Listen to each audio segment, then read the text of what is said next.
Hello ladies and gentlemen, it's TX141 here with an ace in a day gameplay as always for the arcade mode of War Thunder. Today I'm bringing out the F4F-3 Wildcat. Historically, the Wildcat was a fighter plane in the United States Naval Air Force. At the time of its conception, it went up against the A6M2 Japanese Zero. Comparisons of the planes showed that the Zero outperformed the Wildcat in terms of speed and maneuverability all across the board. However, the one thing the Wildcat had was a decent armament of 450 caliber machine guns with quite a good ammo load, and also it was quite a durable plane. Sorry, losing my voice already. In terms of durability, pilots noted that it could bring a pilot home even after sustaining significant damage and land it quite safely on aircraft carriers and back at airfields. So, apart from the historical side of the plane, how does it handle in War Thunder exactly? Well, at rank 5 in the United States tree, you'll find that this plane it's not the same as flying a Hawk in all honesty. It's pretty much taken after its real life counterpart in the fact that it's quite durable, as you're going to see in this video where I pretty much push the durability of the plane to its extremes, and also it's reasonably manoeuvrable at speeds between 200 to 350 km an hour, although you lose speed very quickly and it's quite a problem to build up once again. Additionally, the armament of 450 caliber machine guns is useful. However, it can feel a little bit poor at sometimes unless you can get a decent burst off at gun convergence. The setup I'm using is a 30-minute fuel load, 500 meter gun convergence because I anticipate that I won't be shooting for very long. I won't have my opponent in firing range for very long. I'm using the universal ammunition on the 50 caliber machine guns, and the plane is fully upgraded minus the cover upgrade. So we're on the Airfield Domination map Stalingrad, not the winter version of course. Sorry, just checking the recorder's working, so I've been having trouble recently. And this game was quite hectic in all honesty, and as you're about to see, I start to go up against a P-36C Curtiss Hawk.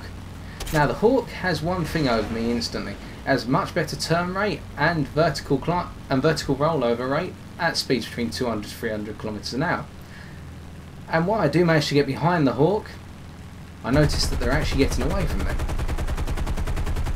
until he or she decides to put their nose up, at which point I've got them at gun convergence already. Now you have to forgive me, this gameplay was the first of many on a Friday night, and as you can see my accuracy is quite bad. I should have had that Hawk in one go. However, we all learn from our mistakes, and I'm able to keep behind the Hawk by the fact that he or she is not implementing their exceedingly faster turn rate at these speeds. Of course, I'm just trying to stay behind the Hawk, even if I can't get a good burst off, to make sure that their guns are not in my face. I open up fire again as the Hawk goes into a dive, and I don't get any critical hits off, but I'm doing quite a bit of damage. And now I get my first critical off. Now we're back in the speed range at which the Wildcat can outperform the Hawk. As you can see, I'm staying right behind him or her, and I cause the plane to explode. So that's my first kill in spectacular fashion. Taking a bit of damage from the Hawk's armament, however not enough to put the plane down. So my whole idea when playing this, as per usual in any given Airfield Domination game, is just to use my plane where it's necessary, otherwise go for the straggler planes or the ones that are staying up at high altitude. So I'm looking around and I'm realising that that was pretty much the only plane that was staying up high, so I'm going to have to dive down into the furball very shortly. The problem with this plane is it doesn't handle very well in a high speed dive, so as a result you have to be very careful with your manoeuvres and how much speed you build up. As you can see now, my roll rate has decided to freeze up. Well, it has frozen up because of the speed I have, especially here, as I'm trying to get on the back of this P-36G Curtiss Hawk. However, please do not feel as though this plane is a terrible plane. It can be quite good in the right hands and up against the right set of opponents. I'm just trying to help out my teammate here. I get a critical hit off. But I'm noticing our Kitty Hawk's also firing at the Hawk, and I do not want to crash into our Kitty Hawk, so I roll over our own teammate and get on the back of this BF-110. I set his or her left engine on fire and I put them into the trees. So that's my second kill, and this Messerschmitt 109 decides to head on me. It's an ML1, so we can get away with a head-on pass, although I've taken critical damage to my left wing at this point, which means that now I'm actually struggling for turn rate, or to keep the plane level. I've also got the assist. I've also just got the assist on that plane we were shooting at earlier, the Hawk. I was hoping at that point I might have been able to put a 50 caliber machine gun round into the pilot of that Messerschmitt 109. However, beggars can't be choosers, and we have to put up with what we're given. I'm just going to have a sip of my cup of tea at this point. Now some of you may have been playing War Thunder since patch 1.27, and you'll remember back then that the Wildcat seemed to perform as if it was the American version of a Spitfire Mark 1. The flight model was changed between patches 1.29 and 1.33, I believe. You have to correct me if I'm wrong. And this plane handled like a brick. Now the flight model has been changed once again, and it's reasonably good in all honesty, although you have to really control your speed. So I decide to intercept on this Spitfire, chasing my teammate.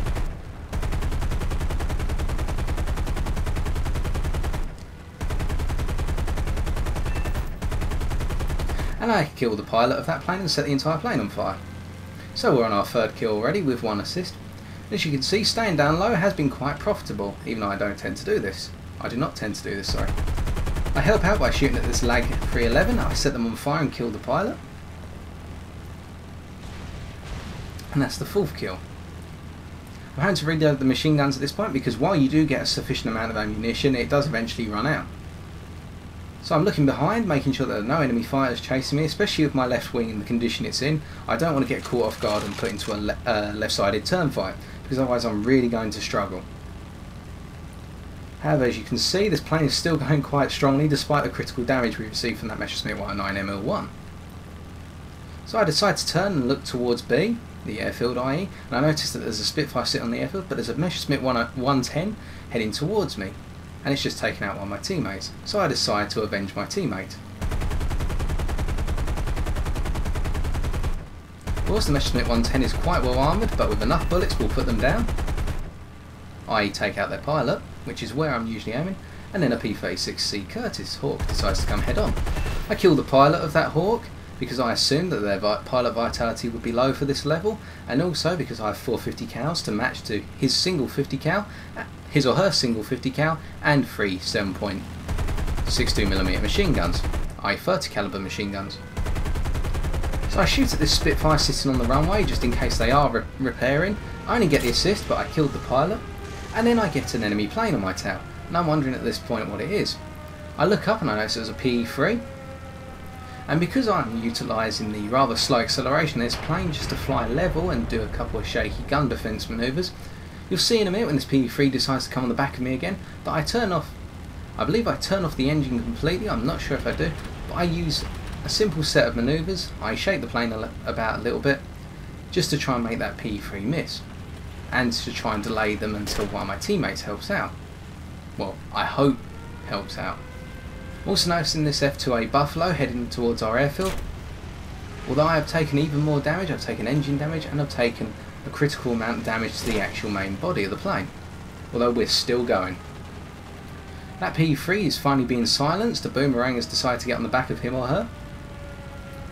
Although I'm panicking at this point, thinking, well, one more hit's probably going to put this plane to the ground, and that PE-3 is still going after me, so I'm just having to shake the plane about as much as possible just to try and throw their bullets off, because that PE-3 does have 2 7.62mm machine guns and 1 12.7mm machine gun, which would be enough to put this plane into the ground if a good hit gets fired. Of course, the PE-3 can match me at low altitude, especially after making all these little shaky manoeuvres. Although in the end that boomerang does kill take out the PE-3, and I type in "Cheers Boomerang" to show that I'm appreciative and I'm aware of my teammates helping me out in a time of crisis.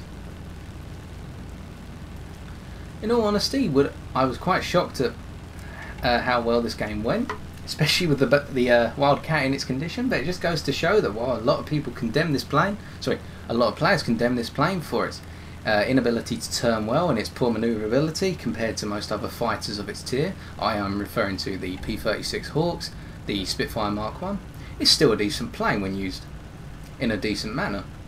Obviously I'm not saying that my way of using the plane is the way that everybody should fly the Wildcat, but it's just a suggestion.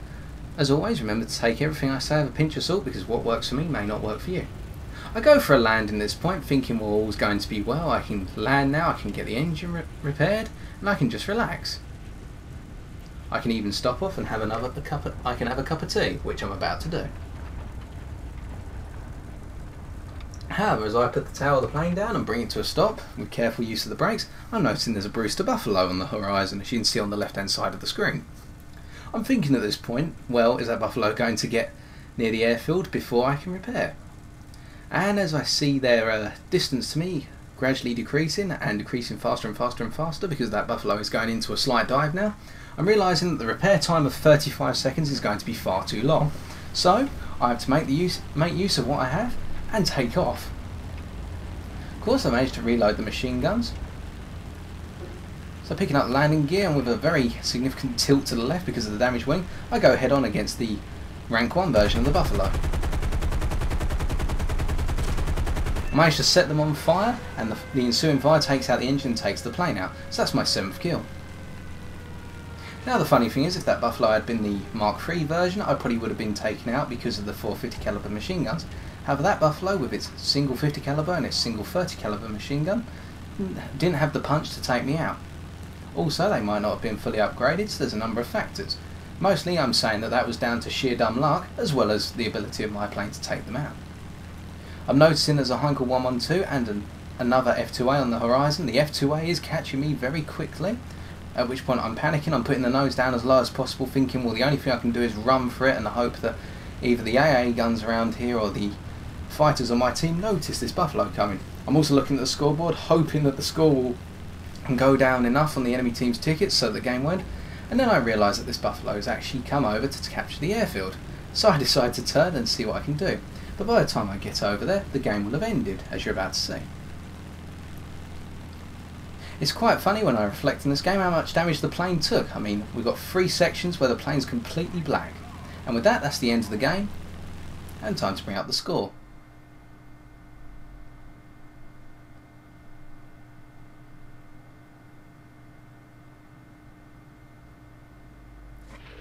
Okay, so how did we do personally? We managed to gain, with the ×2, just over 20,000 experience and just under 15,000 silver lines. That's non-premium, of course. We managed 7 kills, 2 assists, and we even got a landing and a takeoff just to add to our score. It just goes to show that the Wildcat should not be underestimated because it is quite a durable opponent at its rank, and if you used effectively, can take down a large number of planes and get away with it.